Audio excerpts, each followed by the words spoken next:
Hello, and thank you again for joining us at No Time to Care Soundbites.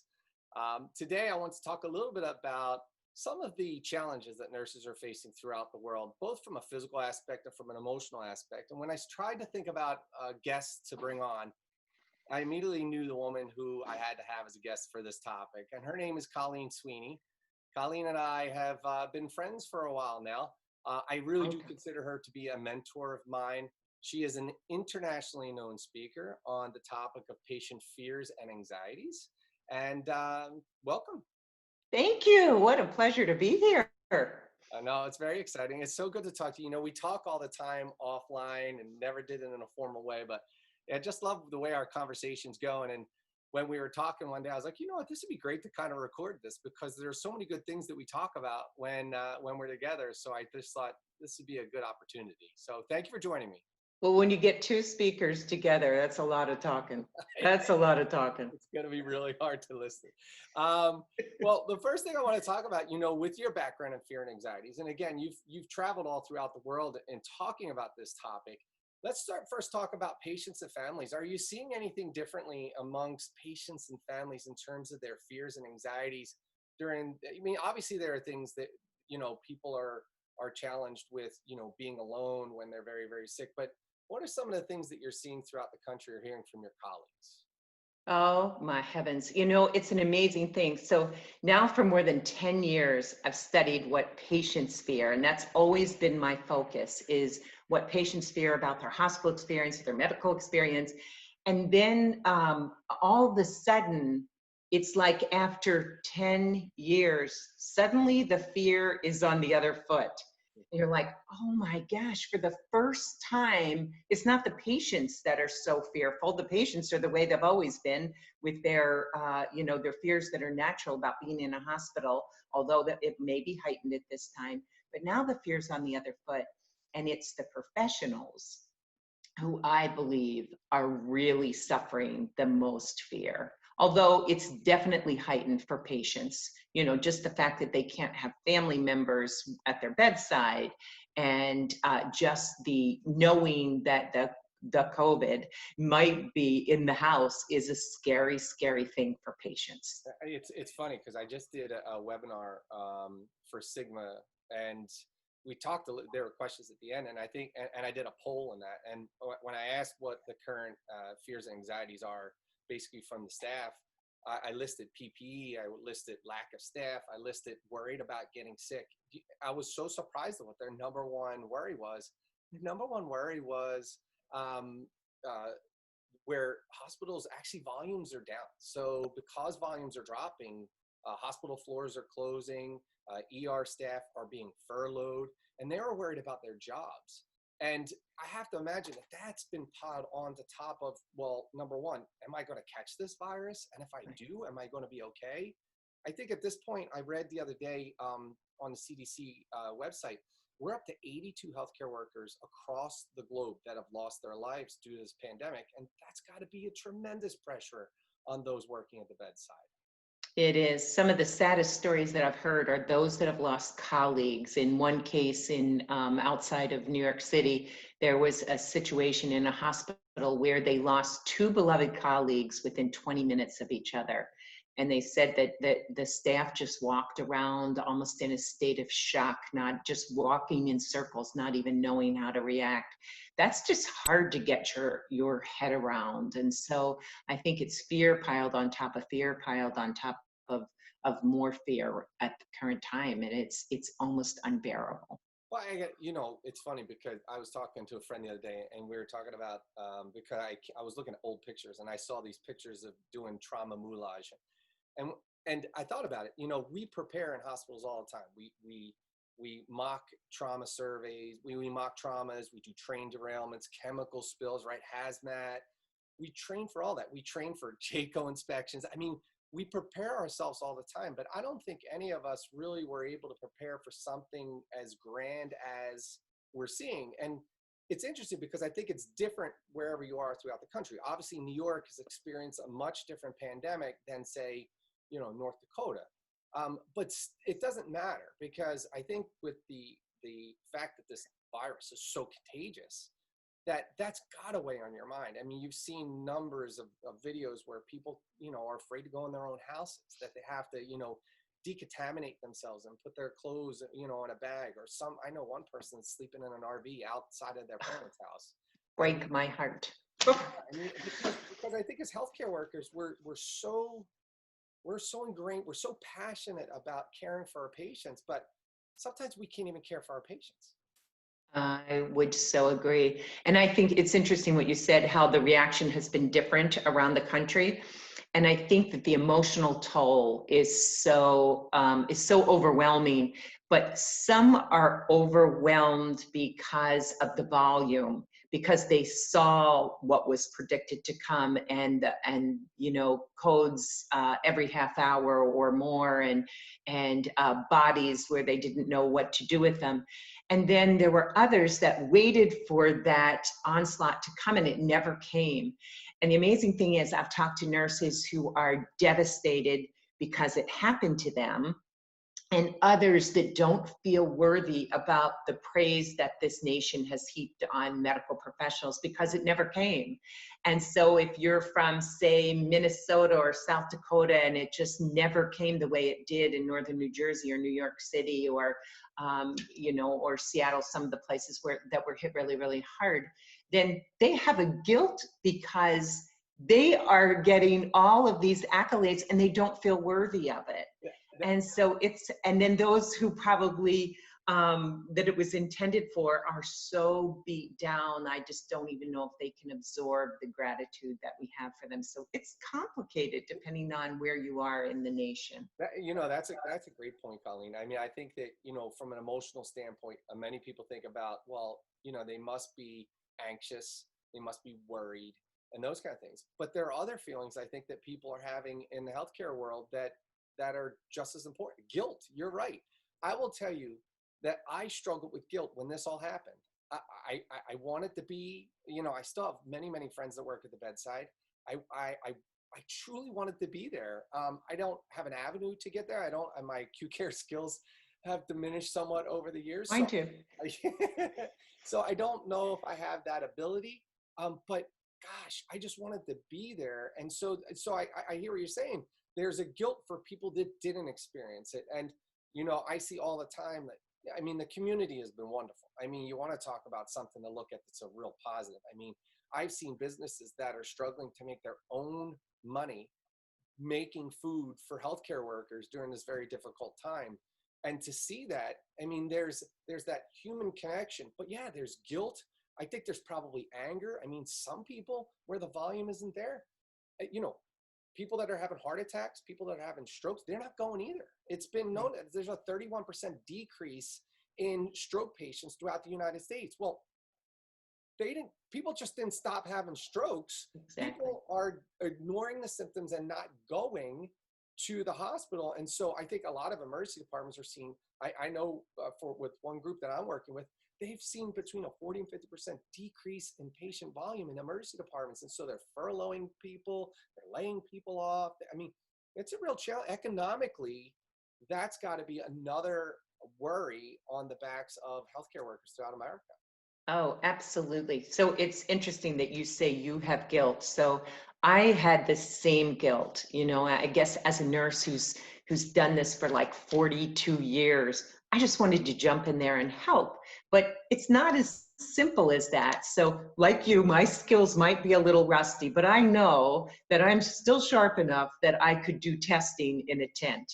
And when I saw that, my someone who's a client of mine locally, they were doing the testing, and I say to my husband, I just want to get out there and I want to help. I want to put on a mask and a gown, and I want to be able to do testing. I'm just going to volunteer. But the complicated thing is I have a 95-year-old father who is in stage 5 congestive heart failure all of the time, and I'm his primary caregiver. Well, it's not about me and my guilt. It's about taking care of my dad first. And that's where it gets so complex. Like nothing about this was easy. It involved, like, the dynamic that has taken place in everyone's home is so complex, because you have some that will stay home and do everything that they humanly can do to avoid, contact with the virus or someone who potentially has it, where you have another family member who sees that differently and it can be exposing you at the same time, or has to leave because they're an essential worker, and the rift that causes in a family. So it has opened so many complex situations for families that it's a mind boggle. It really, really is. Well, yeah, I think I mean, people that are not at the bedside, they're having those challenges, right? I mean, child care issues, right? You're talking about loved ones or family members that are elderly that you're worried about, them catching it on a normal basis by meeting somebody at the supermarket, let alone getting up every day and consciously walking into a building where there's a high likelihood that COVID's going to be there. And, it's just a challenge. And so, yeah, I think it's a struggle. I mean, I think one of the biggest tragedies was this ED doc in New York who committed suicide. Dr. Breen. Yeah. I mean, We are Presbyterian. So how sad. sad is that? I mean, I don't know everything about her, and I don't pretend to. Of the stories that I've read, I mean, a dedicated ER professional who had a history of some depression, but had it under control. But everyone seems to feel as that this has really pushed them. And, I watched, you talked a little bit about how, nurses are guilty for getting accolades for not having the surge that they had expected. I think some of the things that just makes me angry is when I look at, and again, I'm not getting political, but just looking at these protests, where nurses are out there silently saying, we're still here. We're still here. And that's got to be an overwhelming sense of frustration. Has to be. When you mentioned Dr. Breen from New York Presbyterian who had taken her own life, there was a recent survey of 1,800 doctors and nurses. It was by the Journal of American Medicine. I had made a note of it. And they said that 50% of those who were surveyed were exhibiting signs of depression, and 71 reported distress, whatever they classified as distress. And I think that one of the really scary things is that people know that they need help. Those on the front lines know that they need help. They're in a place they've never been before. And I think that they fear if they stop and get the help that they actually need, that it will cause them to crash. And so they have this mindset that they have to keep on keeping on and just kind of trudging through day by day, doing what they can with what they have. And that has to take its toll on you, obviously, from this survey that was recently done. So, once again, it just breaks my heart. And it's interesting because my entire background's emergency medicine, or the majority of it. And, it's about, people will say to me all the time, when you were an ER nurse or a paramedic or flight nurse, how did you focus on what you had to do? I mean, when there's my very first trauma patient, I will never forget it. We all have those patients in our life. There's always that one patient. It was Christmas Eve. It was my second time as the trauma 1 nurse. And we had a 16-year-old come in because his 12-year-old was playing with a gun and shot him in the chest. And I remember, the doctor, when we cracked his chest because he had no vitals. And so the doctor said, my one job, he said, here, put your finger there. I said, where? He said, that hole. See it? Put your finger in it until I can get a Foley. And I had to put my finger in that hole. And I thought, and people say, how do you survive that? How do you go home on Christmas and just decrease, why? Because we focus so much on what we need to do that everything else, we push it aside. And I think you make a good point. And that is that I think that's what some nurses might be doing right now. And that is focusing on the job that needs to get done until it gets done. And then we're going to have to handle that, what I call the second wave, right? It's that emotional, just tidal wave that's going to hit our nurses throughout this country once our curve flattens, and once we start to see decreasing volumes, which we're seeing in many, many states. Right. So with that being said, I mean, emotionally, we have to realize this fight from a physical standpoint, maybe dwindling down a bit, but what is actually going up is the emotional and psychological impact that nurses are going to have to deal with over the course of their lives and the rest of their careers. I would agree. I definitely think it's going to take its toll, and it's already taken its toll emotionally on caregivers, but the real toll will come when it finally lets up. And there is such an anxiety right now around not knowing when it's going to end. Just that fact alone lends so much anxiety to the situation. It's like, I was thinking today about how when you know you have to get through a weekend and you're working 12s, and you know you have to get through a weekend and you're short staffed, as many times you are, and you think, I can get through this, or a holiday where you perhaps you're short staffed, I can muscle through this. But this is something where you don't know how long you're going to have to work through it because of that unknown on the other end. Whether it be that you were furloughed, whether it be that you are in the thick of it, no matter what, you just don't know. And so because you don't know, that just adds another layer of anxiety. But I most definitely believe that we will see the fallout when people finally have a moment to realize what they have experienced. I've had so many nurses say to me, I have seen things that I just cannot unsee in my head. I can't get it out of my head. And they start to ruminate and they relive that's PTSD, where they see that same situation over and over and over again, much like you describe when you put your finger in that wound. You don't forget those things, and they're not things that you can just turn off, that they will keep coming back again and again. And I think that we really have to be there for people. Just today, something very interesting that I loved because it's really, really simple. And it's from a client that I've worked with in the past, Barnabas Health System, who's in northern New Jersey.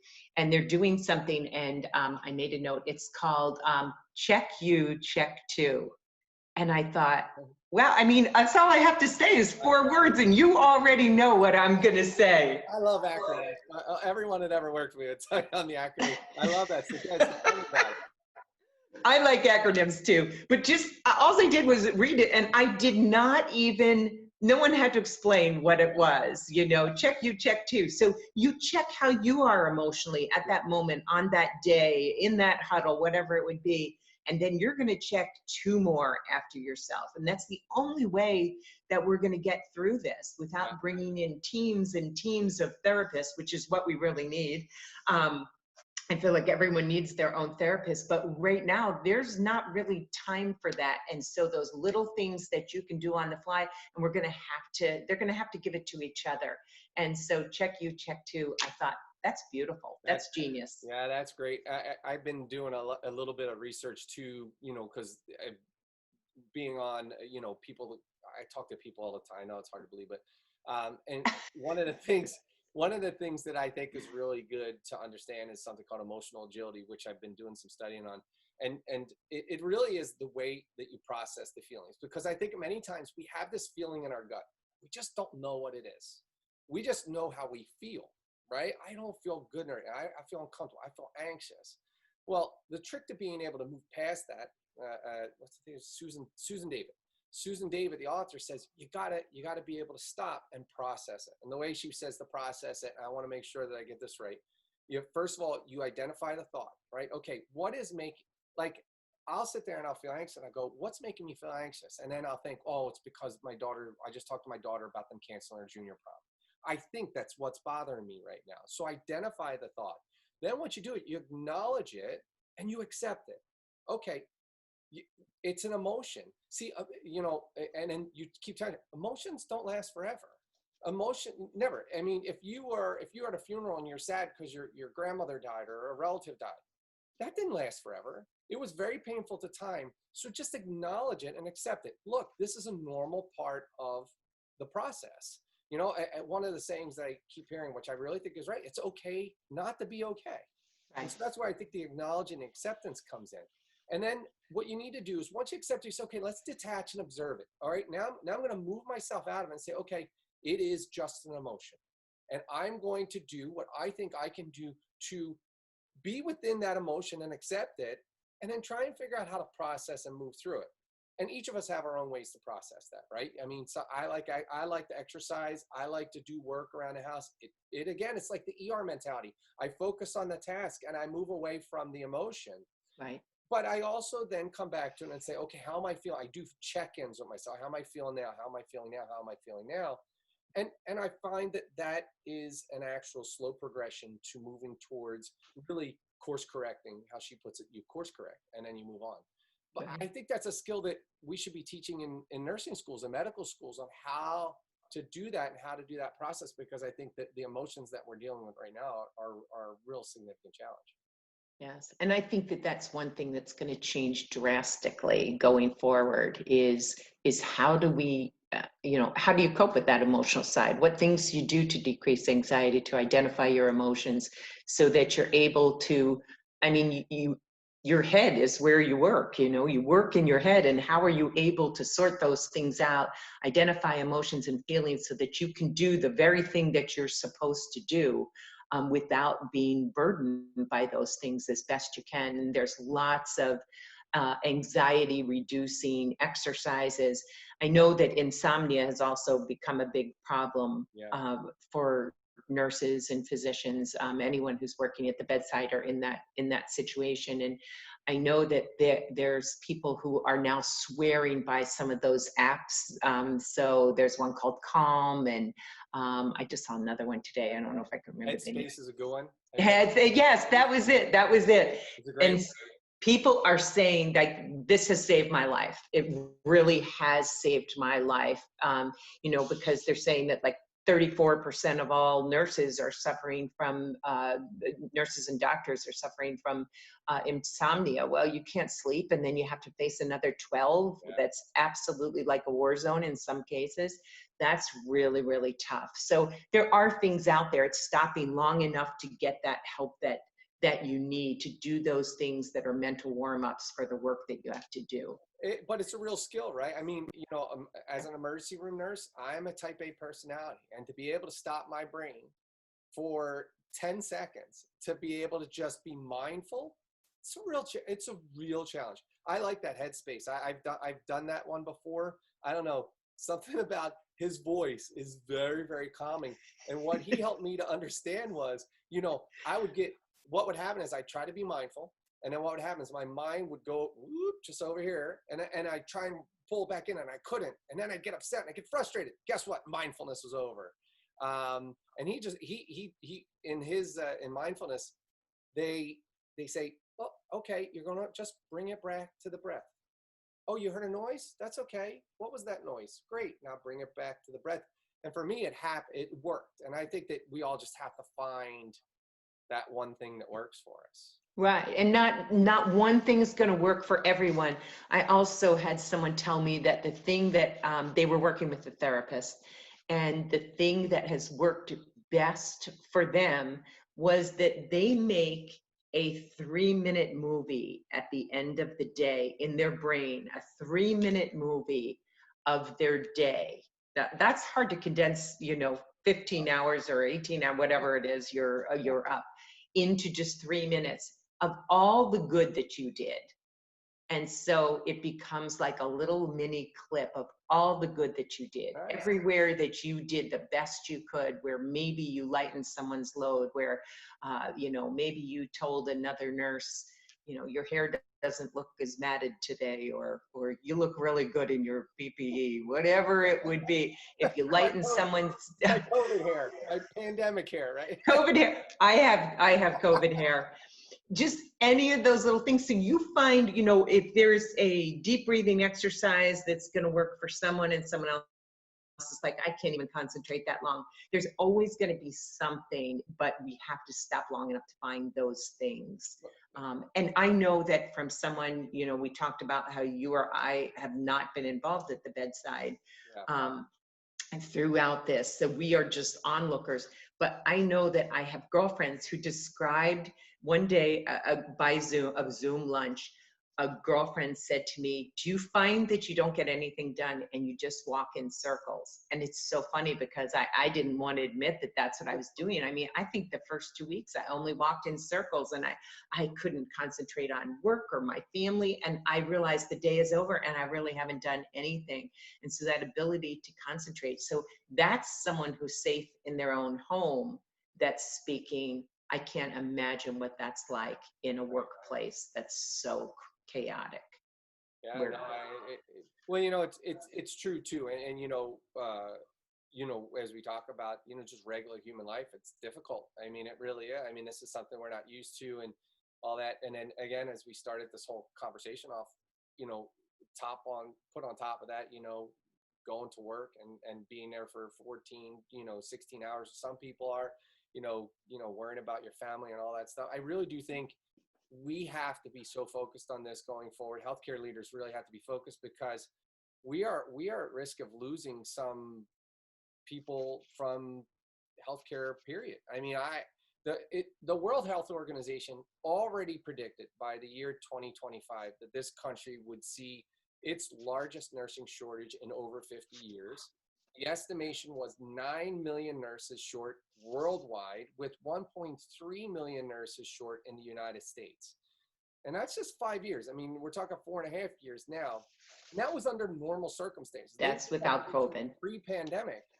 I have heard a number of stories, and I've talked to people that have actually questioned whether or not nursing is the career for them, and how many people are sitting at home choosing a career, young people choosing a career going, do I really want to do that?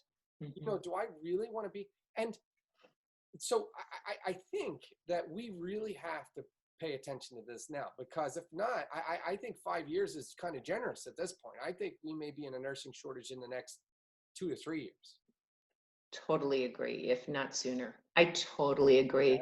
And so this is a time, if ever there was a time for healthcare leaders to step up. So there's something that some professionals have termed betrayal trauma. And I believe that that is what nurses are going to suffer when all this is done. They may contract COVID and get over it, but the betrayal trauma is not going to go away. And that betrayal trauma is that it has not been acknowledged from superiors what they've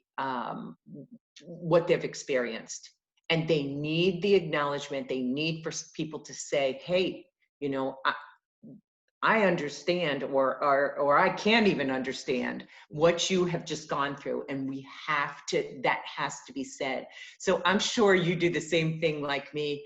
I work a lot with consulting with hospital organizations, but I also I spend a lot of time in nursing chat rooms, because I want to hear what nurses are really saying when administration's not around and when they're just among themselves. And I find it fascinating. So we just recently had Nurses Day, Nurses Week, and they were asking, what did you get? Most got nothing. And I don't believe, and then others were insulted by what they got, a pen with the name of the organization or a mug, or one had got a rock that said "you rock," and that just made me like, no, don't even like. And I guess everyone wanted to throw the rock back at administration. And the thing is this: I don't think that people are looking for swag right now. They just want people to understand, that this is probably one of the most traumatic things, if not the most traumatic, that anyone can experience. That's what needs to happen. I think it's a great point. I made a video about a month ago, and it was that this is leadership's defining moment. Absolutely. That the way you take your staff through this pandemic will be remembered for the rest of your career. Good or bad. It's an opportunity to stand up as a leader and figure out, even if it means you work 16 hours a day, that means me being in the trenches with you part of the day, and the rest of the day I'm trying to figure out how to help you get through it. Whether it's be calling people on the weekend, calling them on their time off. Hey, I know you had a bad day yesterday. Acknowledge it. You're right. you know what? I think it's a two-edged sword. I think hospitals are hurting financially because the volume drops. And so buying the swag, while it isn't a lot of money, it may not be in the forefront of people's minds. Nurses need to be acknowledged, and I agree. But I've seen people acknowledge nurses in great ways. They put giant, I saw a movie theater, like a movie projection on the side of a building where they were projecting nurses as superheroes. I've watched, you know, countless parades of EMS and you know, police, you know, going through in New York at 7 p.m. every night, you know, out in their balconies clapping. I think that healthcare organizations should find those kind of ways. That's the kind of stuff that people want. They want to know that they're supported. I have to say this, it's going to get so much harder because you talk, what'd you call it? Guilt? What was it called? Betrayal trauma. Betrayal trauma. Think about this. That's betrayal trauma based on your leaders. I think we're going to get a little bit of betrayal trauma when, look, this past weekend, Memorial Day weekend, did you see the pictures of people all over the place? No masks, no social distancing. And again, I'm not a prognosticator here, but if truly this virus picks up in the next 14 days and we're back in this again and healthcare is at the bedside again, that betrayal is just going to be there all over again. And again, I'm really worried about our caregivers. And I think that this is truly, we have to find ways to be able to help them through this because it's just going to get, I think it's going to get harder. We may have a little bit of a dip, but I think it's going to get tougher. I totally agree. And what you say about it's leadership's chance to shine, their opportunity to shine, that could not be more true. And I have heard stories from frontline nurses and some of my clients where there weren't any N95s, but a CNO walks through wearing an N95, and some of them had masks, some of them had bandanas tied around their face early on. You know, you don't forget those things easily. And conversely, CNOs who, you know, who donned their scrubs and worked elbow to elbow alongside of nurses, some of them contracting it themselves. And they are things that go a long way in an organization, and people will not forget that. So yeah, it's their chance. It's definitely their chance to shine in the toughest of times. There's no better way to acknowledge and salute your nurses than putting on a pair of scrubs and standing next to them. And you know what? Look, as a nursing leader, I don't pretend to remember everything there is about clinical nursing, but I can tell you, I can triage somebody. I can run for you. I know where the Omnicell is. I can get this equipment for you. I can relieve you and watch your patients so you can have 15 minutes of quiet time. And so you're right. It doesn't have to be the big things. It's the little things. And I'm telling you, people remember it. You know, hearing from staff that I used to work with, that, you know, I still have communication with them because I always felt that I was the kind of leader that would make those human connections, you know, connecting with people in this way. I mean, as a leadership guide to crisis is all about consistency, clarity. It's about connection. It's about comfort. And those are the things that you can do to really, really help your care workers. So, I don't know. I think these are challenging times. I think that, you know, nursing is resilient. We have stepped up to the plate so many times in the past, and we will do it again. I say it all the time. I can't be any prouder to say that I'm a nurse, and I can't be more proud of the people that are working on the front lines every day. I want to thank you so much for joining me today. Before we get going, would you like to tell us anything about what you're currently doing in your world? Wow. So as you well know, April, May, June are busy months for speakers and consultants. And I had a full calendar at one day, and the next day, I mean, like within 24 hours, it was gone. Yeah. And I sat back pretty much like the rest of the world and watched what was happening, whether I was glued to the news or checking in with nurses that I've known for a lifetime all around the world, actually. we do work in India and Russia, and hearing these stories, these horror stories. And it took me a little while. I had my 2 weeks where I walked in circles because I didn't know what to do myself. And then I just had to stop and think, how can I best serve from where I am, from my position? Because, you know, like you, I'm not so helpful at the bedside. And because of my dad, I you know, I'm just not in that position. I'm really not quite sure who'd want me at the bedside at this point, but, and thought, what could I do? And so what I've done is I've teamed up with a team of psychologists, some of, that I think are some of the best in the nation, these wonderful coaches, psychologists. One that happens to be Dominic Bichon, happens to be over the School of Compassion at University of Notre Dame. And so there's about 4 of us that have gotten together, and we've written a program called Heroes Huddle, and it's an urgent self-care for healers. And it is actually delivering coaching or psychotherapy in small doses every single day, coming at them from all different angles. So it's power thoughts that you do in huddle. It's exercises such as the ones that we spoke about that can be absolute lifesavers when it comes to reducing anxiety and identifying emotions and feelings. And then we're going to do a live event to kick off in every organization that we work with, and we will actually do a coaching session with doctors and nurses of an organization's choosing, so that and the psychologist will work live with them where everyone else can listen in. So we've done a little bit of that. I did it with the Barrel Institute, and it was so needed. So anyway, that's we are now piloting with 4 different hospitals and hope to roll it out within the next month. But of course, you know, 2 months ago would have been timely, but you can only move so quickly. So, but I, like you, am in awe of our own profession. Absolutely. I have never been prouder to be a nurse in my entire life, and they have done us proud. It's amazing. Yeah. I'm That's grateful. also sounds like great work, and it sounds like something that's really relevant to today. So sounds like a wonderful project. And if you ever want to talk again, of course, I love talking to you. I honestly, I could talk to you for like hours, and the time just goes. And you know, same here, buddy. When we started to prepare for this, I put together questions, and I was like, this is so silly. We'll just go and it'll just happen. So it was wonderful talking to you, Colleen. Thank you so much for joining me today, and best of luck on your project. And thank you so much. Thanks so much, Charles. You take care. Be safe out there. Bye.